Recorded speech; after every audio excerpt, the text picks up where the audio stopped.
So this brother's about to argue with this woman about Harriet Tubman. His first point, I had to touch on it. His very first point, he says, is that basically our forefathers did not fight for us to have a victim mentality. No, they fought for us to have our own. Then we got our own, and white folks destroyed it and integrated us into their system, their society, their school, and their teaching, their medical system. And now we sicker and worse off than we ever been. Nobody talks about that.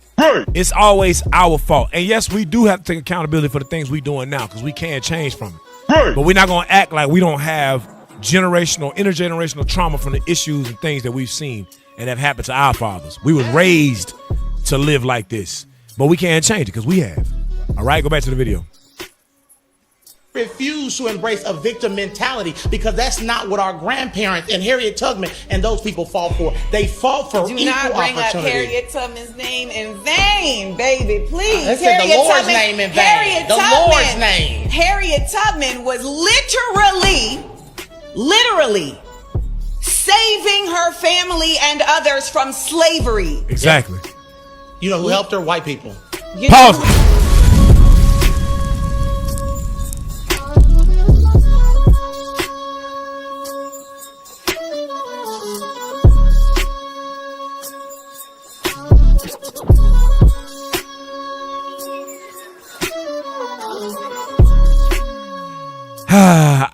I be scrolling social media, man, and I got multiple different pages because I do different things.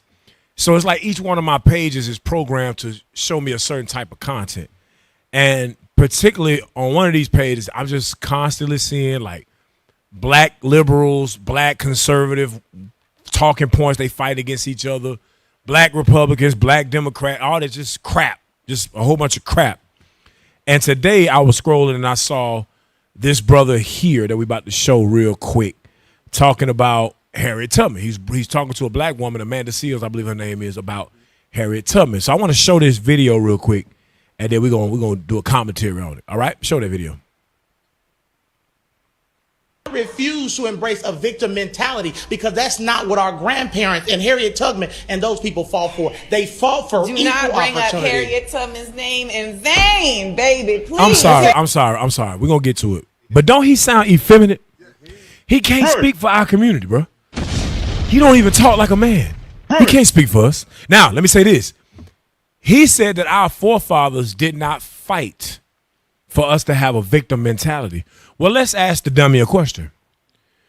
Post-slavery, I'm talking about after quote-unquote 1965, all that stuff, did black people not create Black Wall Street, Mount Bayou, Mississippi, Detroit Black Bottom, Rosewood, Wilmington, North Carolina, and so on and so forth, and white people came in and massacred those people. They annihilated Black Wall Street. They dropped dynamite from the sky on Black Wall Street. Then put a highway through it now to where it'll never be able to recoup. You understand what I'm saying? So when I hear them say, now we got a victim mentality, or our forefathers didn't fight to have a victim mentality.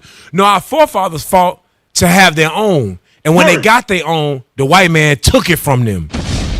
So don't say now, after that happened, that was demoralizing. Then they sent our fathers off to war. Then they let us start vote and quote unquote integrate ourselves, integrate our schools, put drugs in our community, mass incarcerated our fathers, left our mothers to themselves with all them kids. You understand what I'm saying? Like, let's not just sit here and act like it had been systemically things put in place.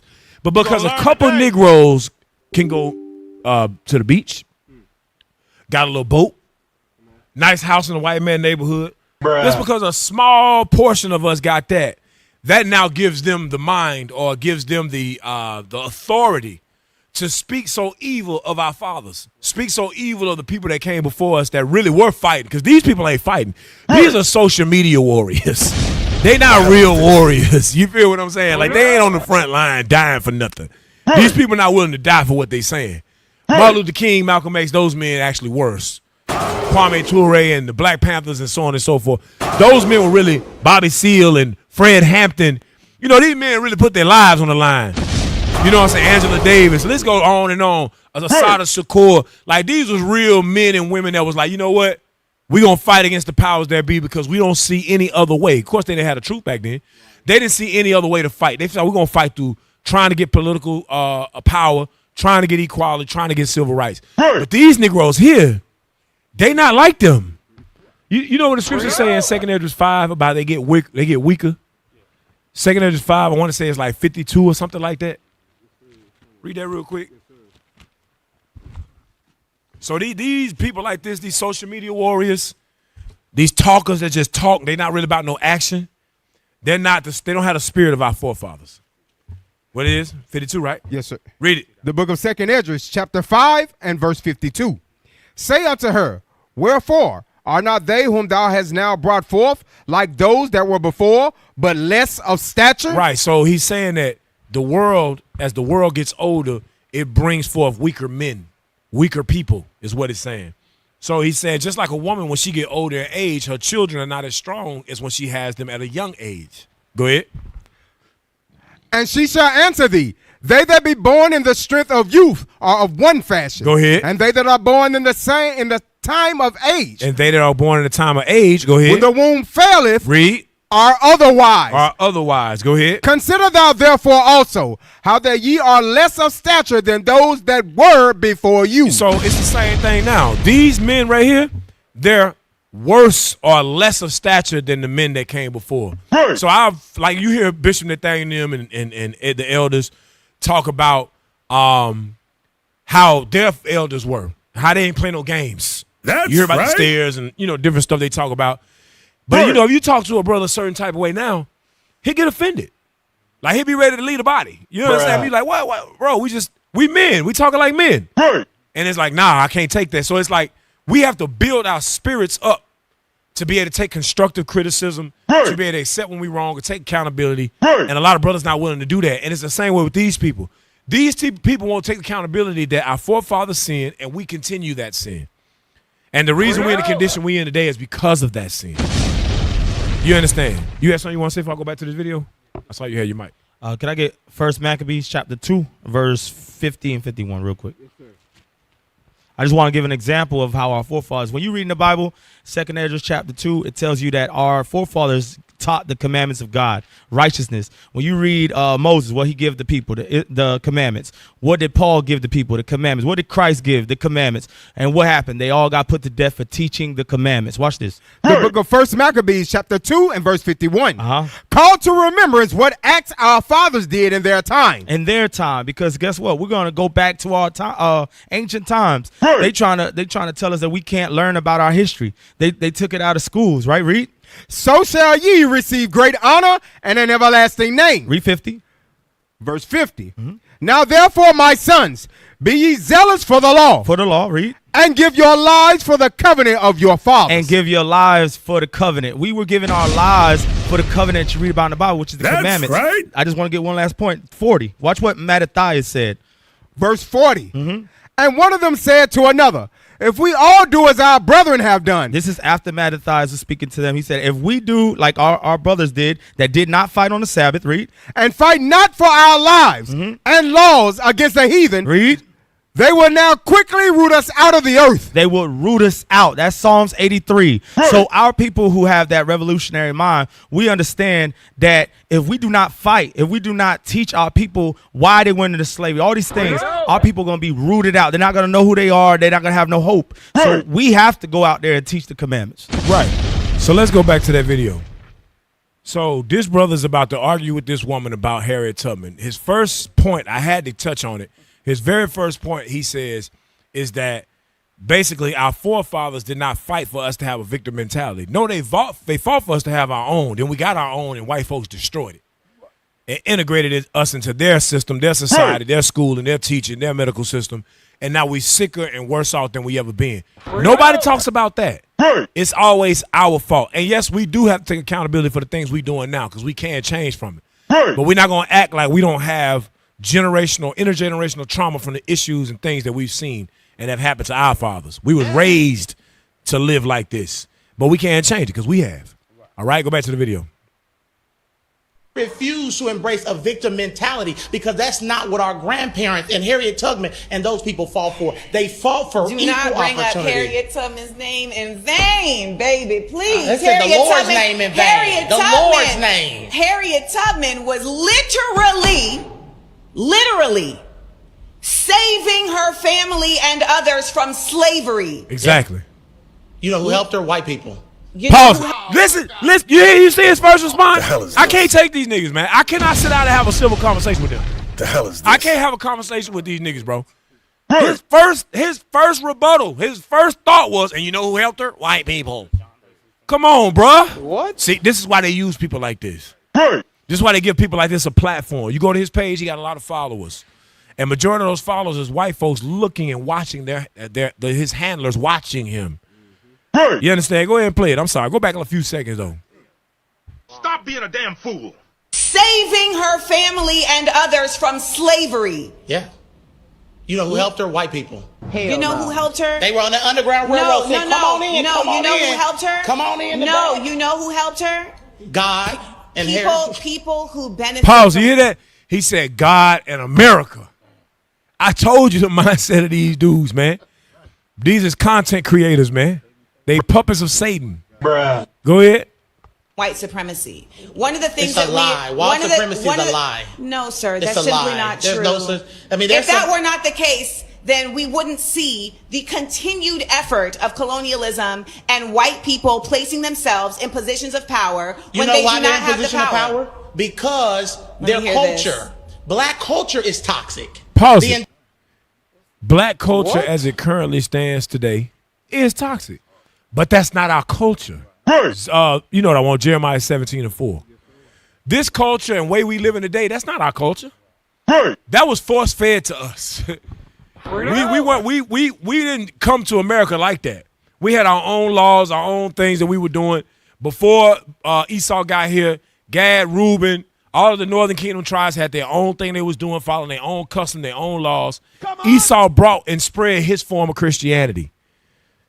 Came and spread colonialism. He did that. So we're not going to sit here and act like he ain't corrupted this world. Read that for me. The book of Jeremiah, chapter 17 and verse 4. And thou, even thyself, shall discontinue from thine heritage that I gave thee. So the Lord gave us a heritage, right? Go ahead. And I will cause thee to serve thine enemies. And because once we discontinue from our heritage, we had nothing to fight with. So our enemies now rule over us. Now we succumb to their system, to their way of thinking, to their religion, to the way they eat, their holidays, the way they speak, the way they dress. We now follow their customs. Go ahead. In the land which thou knowest not. In the land we didn't know. Go ahead. For ye have kindled a fire in mine anger, Because we made God angry. That's why. Go ahead. which shall burn forever. Which burn forever until Christ returns to establish that the fullness of the new covenant and to save us from the hands of our enemies and to destroy and put in slavery those that oppress and to destroy and put us in slavery.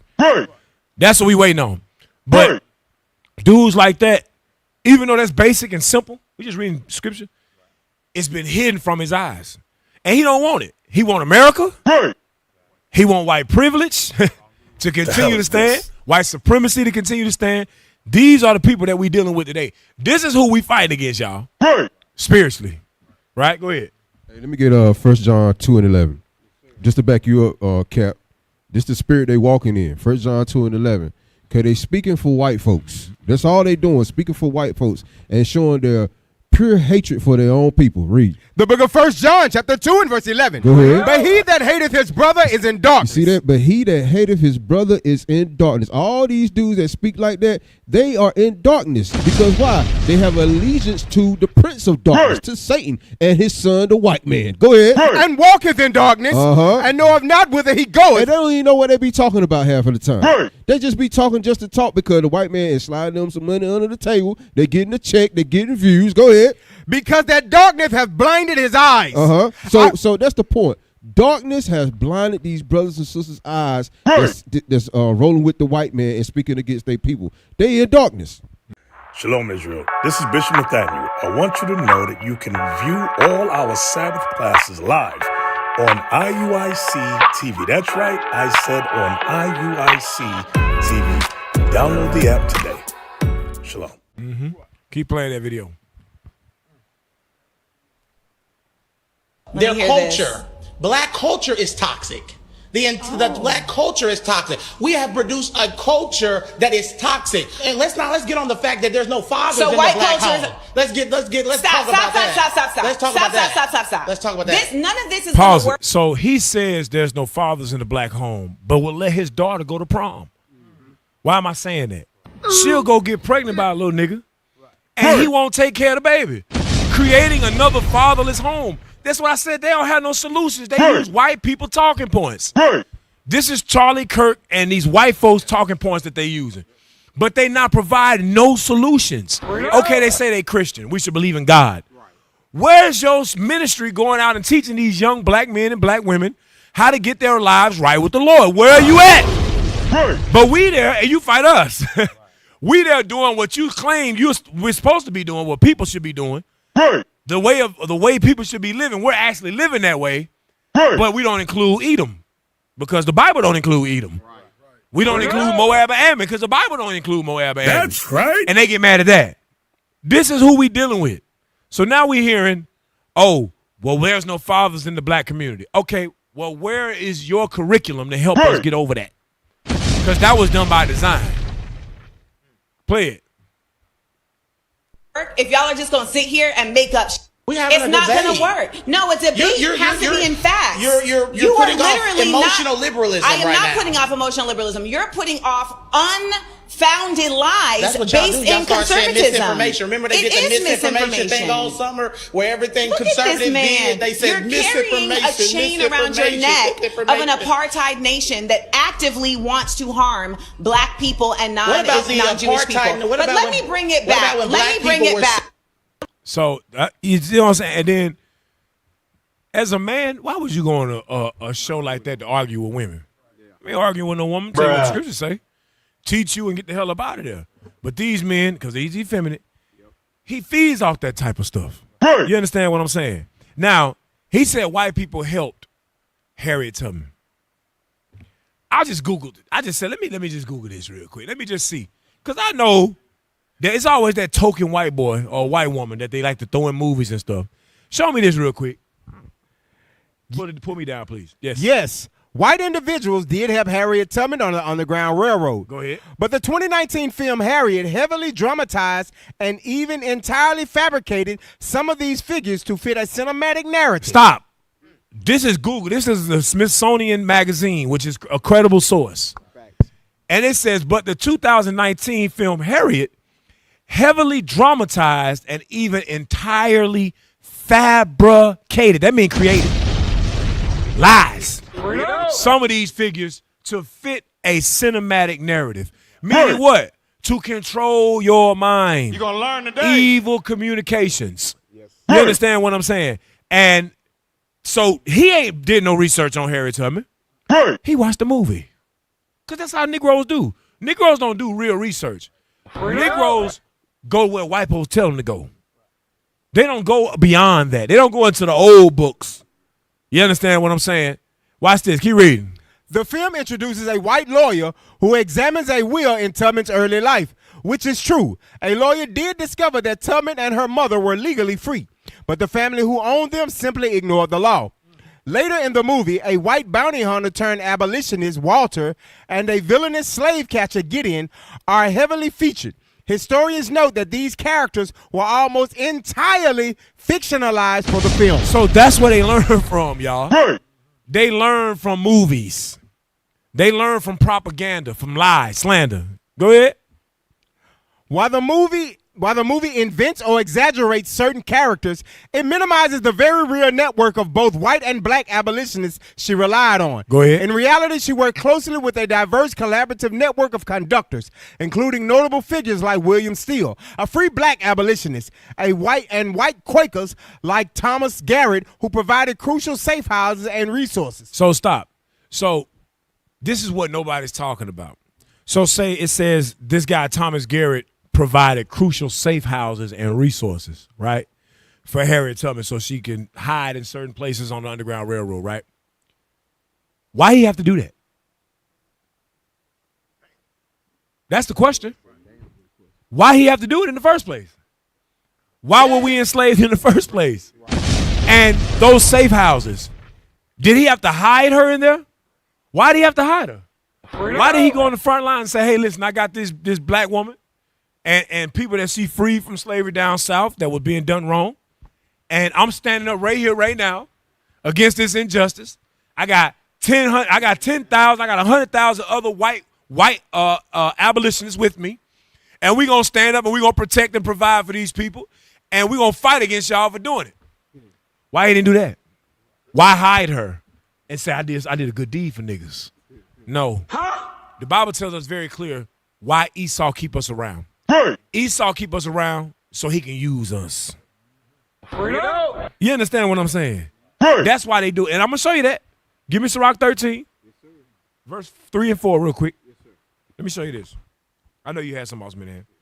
Sirach 13, 4, 3. Come on. Yes, sir. The book of Sirach, chapter 13 and verse 3. Watch this. The rich man have done wrong, and yet he threateneth withal. The poor is wronged, and he must entreat also. So the context is the rich and the poor. Go ahead. If thou be for his profit, he will use thee. What did the Bible say? If thou be for his profit, he will use thee. White people don't see black people and say, I really want to help them. They're using you, whether it's for lust, position, status, your genes. When I say genes, I ain't talking about your pants either. I'm talking about your black features. You're going to learn today. Some of them are infatuated with how you look. I seen a black woman the other day. She got a page about, she's one of them, what they call them, dominatrix, where they like, the men pay money for them to get strapped on. You know what I'm saying? They whoop them and stuff like that, do all the sexual deviant stuff to them. She was like, this how you control a white man. And she, when I saw it, it came on my time. When I saw it, I said, wait a minute, what the hell is this? So I said, let me see, because I couldn't understand it from the context of the video. I clicked her videos and I said, oh, she get paid to be a whore. She get paid to have sex and whoop white men and throw chocolate on them and stuff like that. But she's putting the mind out there that she got a class that black women can take to learn how to get into, in other words, to learn prostitution. What did you Because say? she's a prostitute, she get paid to do this sexual deviant stuff. The hell You is understand this? what I'm saying? So she ain't really controlling Edomites. They like that. Just like you got some camps out there that like they infatuated with white folk kissing their boots, kissing their feet. They like that. They like that. What you think you're doing? You're not dominating over them. They're not going in captivity of what they did against our ancestors. They like that nasty stuff. They got foot fetishes. They do crazy. Hey, Cap, that's their nature. Right. Come on, man. But in their mind, they think they doing something. Go back to where we was at. The book of Sirach, chapter 13 and verse 4. If thou be for his profit, So if you're for the rich man's profit, he will use thee. he will use you. Go ahead. But if thou have nothing, But if you don't have anything to give white people, what would they do? he will forsake thee. They have no interest in you. If you can't play a sport, they don't care. If you don't have rap talent, they don't care. Yeah, you don't have no influence. You know what I'm saying? You're not good or exceptional at what you do. They don't care.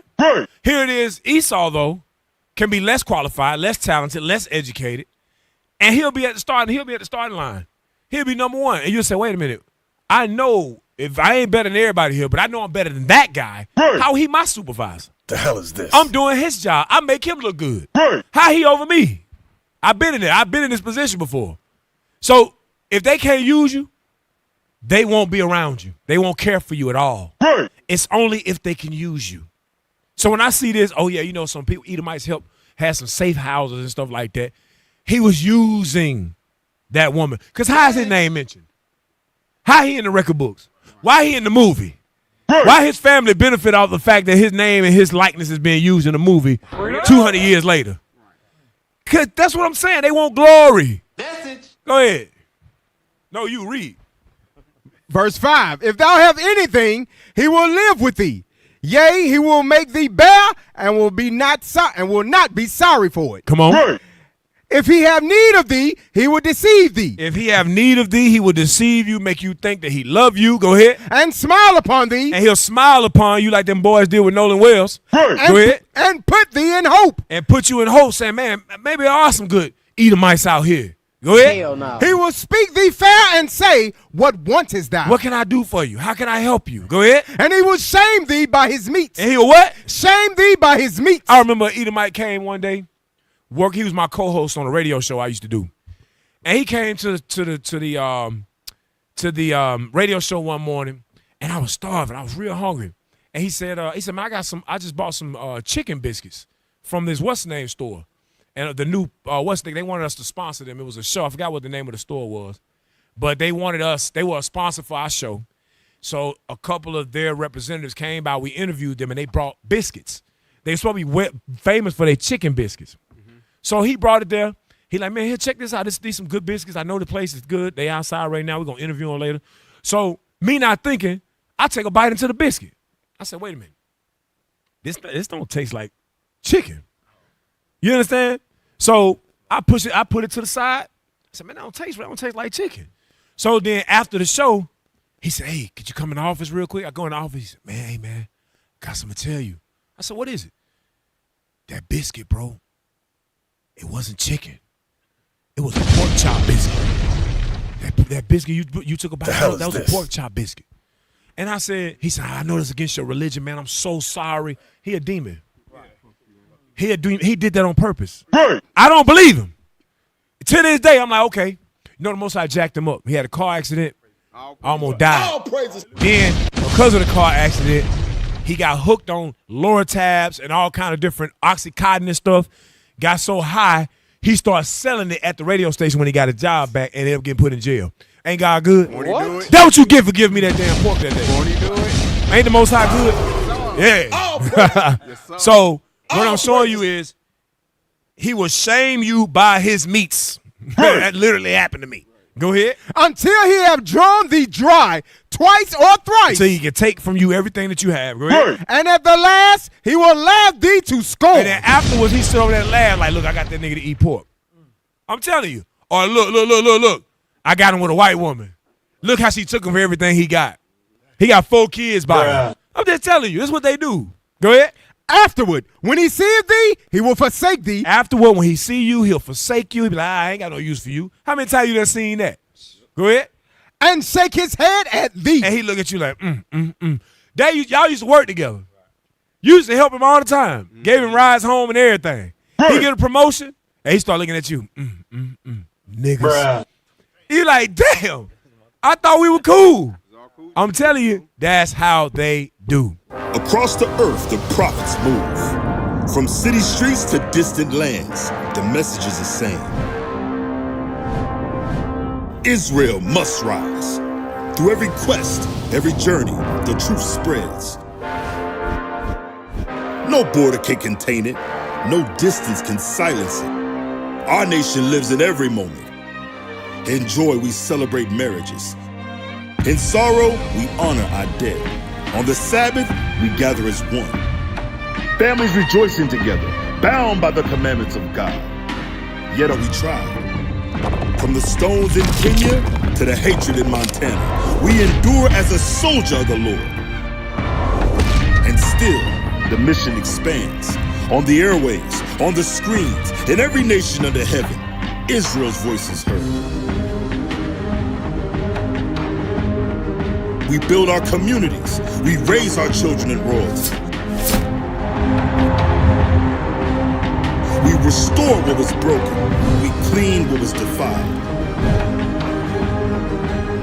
We show the world who we are.